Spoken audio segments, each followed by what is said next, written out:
Hi, I'm Jude.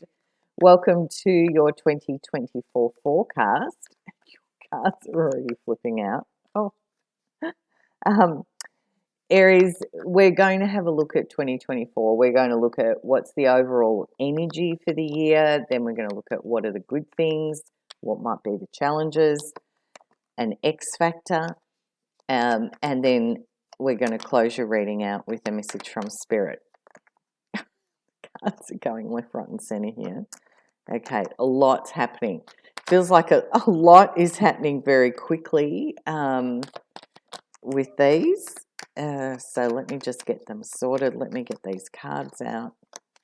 And then we'll get into it. I hope you had a great Christmas, New Year period. I'm not sure when you'll watch this and whether you've had any impact from that big full moon at the end of December.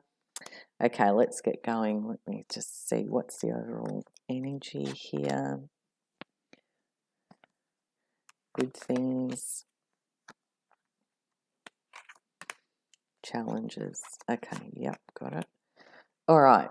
So the overall energy is the High Priestess, the Four of Wands, and the King of Wands. Brilliant fire energy, Aries, which of course is you. So it's like you're very much in your power here. With the High Priestess, that's a sense of you listening to your intuition, following your own intuition. The Four of Wands, you might be going to a wedding this year, or you could be getting married, or you might already be married and going to a wedding. But the Four of Wands is also a card of a lot of celebration and joy and happy vibes in the community. It's a real kind of gateway energy moving forward. And the King of Wands is a very strong fire leadership energy. It's business savvy. It's passionate and enthusiastic, strong energy here. Beautiful overall vibe for you guys. Now, the good things, according to the cards today, Nine of Cups, the Hanged Man, and the Page of Swords. So, Nine of Cups is often a wish fulfillment card, but it's a lot of emotional comfort. You're feeling in a really good place emotionally. Relaxed, and because this is a good feeling card, it's about being kind of happy where you're at, I feel. And the Page of Swords says, there's some new ideas coming in here, some brainstorming, some new energy of thinking. Yeah, good stuff. Now the potential challenges. We've got the Five of Swords, the Five of Pentacles, and the Devil card. Now, it's interesting because the Devil card talks about when we can get caught in loops or patterns, and we need to be able to recognize them because often we're unaware of them, which is why we get caught in them.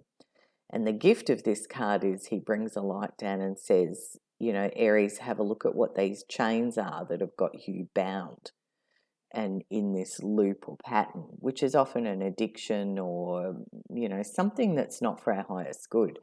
Now, the chains are made up of the number 5 energy. So it's interesting that 2 number 5 cards came out. So the unconscious patterning that might have you in a loop, according to these cards, could be something in terms of like conflict or something to do with your finances and feeling like you're doing it a bit tough by yourself. There's an old pattern here that might be a challenge for you this year, according to these cards. The gift of this, though, is recognizing it and seeing it. And you've got such brilliant other cards that it's kind of like you're so in your power and so kind of got it together that it feels like you're just going to see these if they come up. Remember, this is general, so it may or may not resonate. Now, the X factor is very exciting. The X factor is the Three of Wands and the Three of Cups. So these are cards of expansion, happiness, potentially overseas travel, even overseas work or business expansion. but very happy times, a lot of celebration, which you also had as the overall energy, remember? You know, there's a lot of celebration happening this year, according to these cards for you, Aries. Good times. Couple of very good friends with you, according to these cards. And the threes are very much about expansion, creativity, growth. Yeah, big year. It feels like you're just going to handle whatever shows up here as well. You're going to see old patterns and recognize them. Yeah. All right. So I'm just going to close your reading out with a message from Spirit. Can't make these things up. We've got the King of, underneath we've got the card of death and rebirth. So this is about ending those old, ending these. I feel that when it sits on here, it's you recognize some old patterns and you get to change them, should you want to. But the death and rebirth card says, you let go of some old things that don't serve you anymore, and there's a new way, which lines up with this new way of thinking. You've also got the King of Swords here. So this is very, very masterful thinking, clarity of thinking, clarity in communication, very strategic, very high level functioning. And you've also got the Three of Wands again. So it feels like a year of not looking back, but looking forward at all the opportunities and, you know, being ready for this next chapter. Yeah. That's what I can see, Aries. I hope you have a beautiful year. Bye from me.